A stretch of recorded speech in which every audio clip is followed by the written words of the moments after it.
It has begun. Wrestlemania weekend. Tomorrow night, in suburban San Francisco, in Redwood City, California. From the Sports House, Ring of Honor will host their annual WrestleMania weekend show, Supercard of Honor 9. As of now, we've only got 6 matches on the card.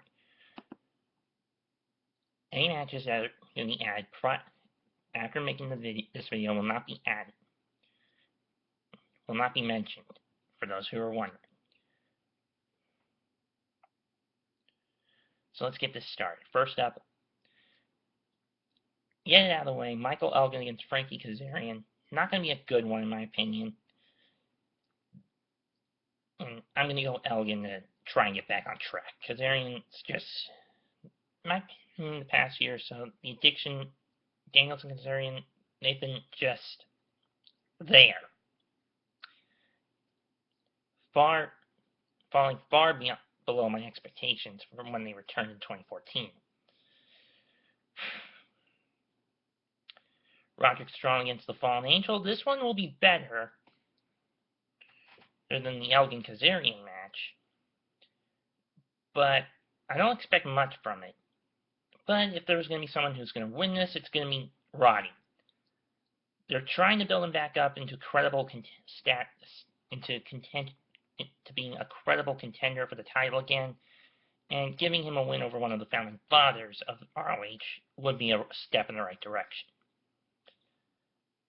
Next up, BJ Whitmer against Jimmy Jacobs. Probably no DQ. Okay, at this point, I'm starting to see something that was overlooked. I'll agree with Steve Corino on this. BJ Whitmer is a 100% scumbag. And the fact that BJ has stepped over one line too many, i.e. recruiting Steve Corino's son Colby into the decade as a young boy, has really gotten under my skin as much as it has Steve's. I mean, on Facebook, after I found this out, I read the spoilers for the Baltimore tapings that are still airing on ROH TV on the Sinclair Broadcast Group networks.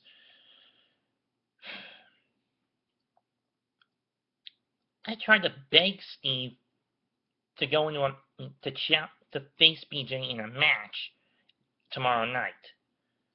Unfortunately, Steve's not going to be in Redwood City. So then I tried, why not go up against BJ in a loser leaves town match at Best in the World? Steve said, and not going to happen. He's content with his spot behind the commentary table. I would have expected the father to try and rescue his son from the clutches of a jerk. I mean, given the animosity BJ and Steve have, Whitmer and Corino have towards one another, I really would have thought Corino would have taken the bait to my suggestion and have that one final match against Whitmer at Best in the World. Not going to happen. Instead, we've got Jimmy Jacobs, the guy who actually conspired in the founding of the decade, but now is starting to lose his grip on what the decade's goal should be, as he's starting to come around more towards a new leaf, while BJ is stubborn in the fact that he believes that the guys who have been gone for so long don't deserve the respect, his respect, and the guys, especially if they come back, and guys who are youngins don't deserve respect, period, unless they earn it in their eyes. Well, lately, Jacobs has given his stamp of approval to both ACH, a young guy who pretty much the decade bullied for the better part of last year, or one of them, and current champ Jay Briscoe, who has been with the company since day one. Give or take a couple of match stints in TNA, but whatever.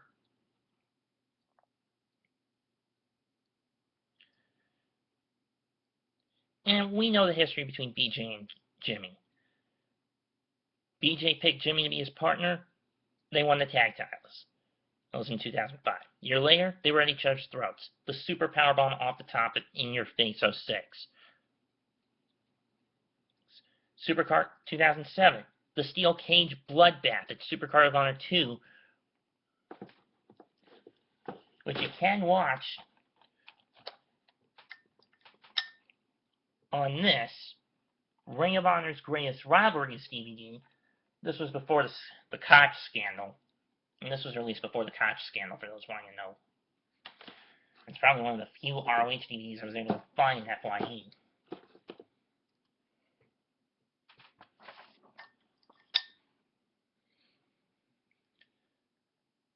So I'm guessing Jimmy is doing this to more or less carry the sword since Steve doesn't want to do it.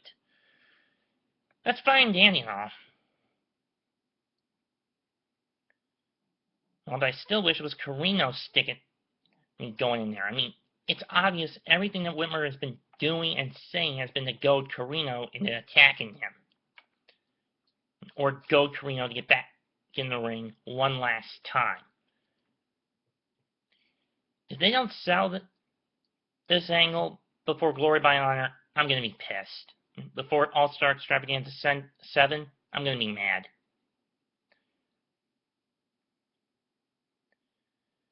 My pick to win, I'm going to go Jacobs. There's no one more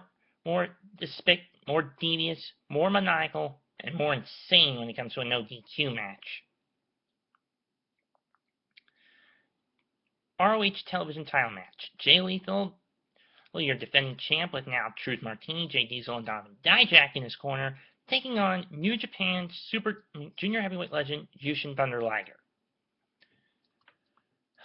Nigel, can I ask you to do me one little favor tomorrow night?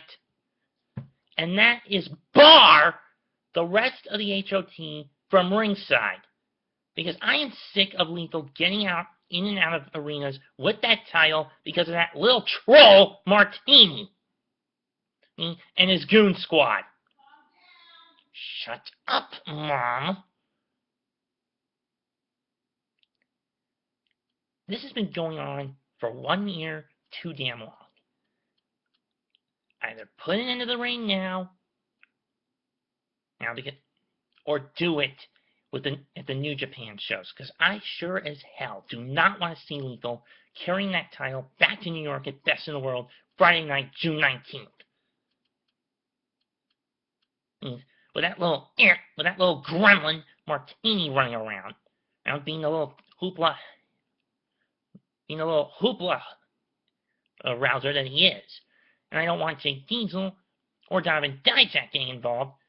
In fact, why doesn't Martini just do the ROH world a favor and just die? And curl up in a ditch and die. As much as I don't want to do it, I say Jay Lethal retains yet again. As far as I'm concerned, Martini, screw you. And Nigel, follow through on this.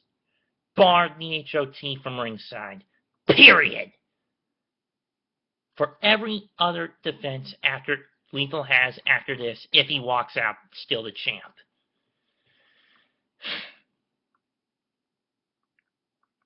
Tag title match next. The Kingdom challenging Red Dragon. If the KRD Knights of the Red Dawn are going to get involved, I wouldn't be too shocked.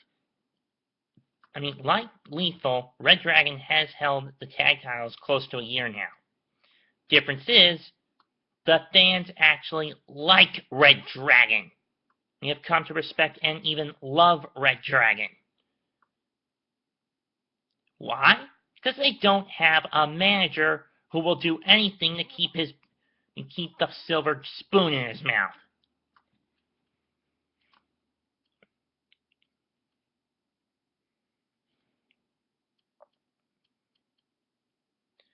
As for Maria, she's coveting more gold. I mean, Adam Cole is still like a month or two away from coming back from shoulder surgery. So, if I had to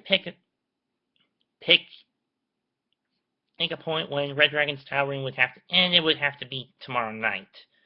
And so this will be my upset pick.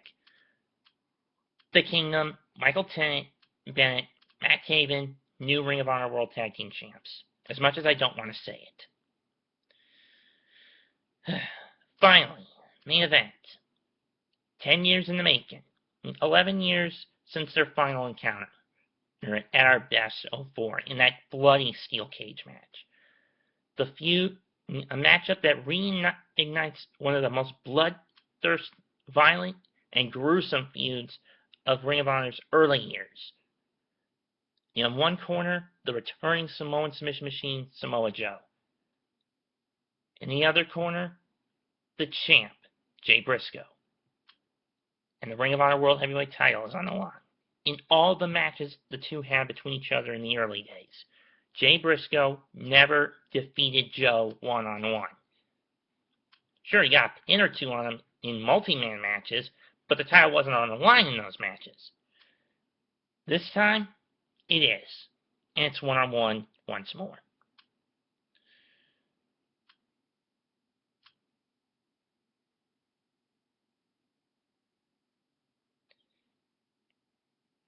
Jay goes in, having been the 18th and the current 21st and current Ring of Honor World Champ. Samoa Joe was the third ever Ring of Honor World Heavyweight Champ, and the guy who put Ring of Honor on the map.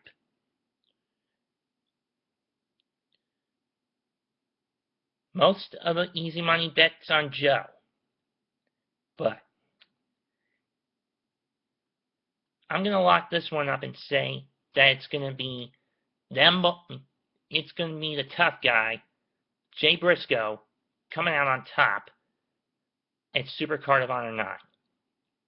He walks in as ROH World Champ, and he's going to walk out still Ring of Honor World Champ.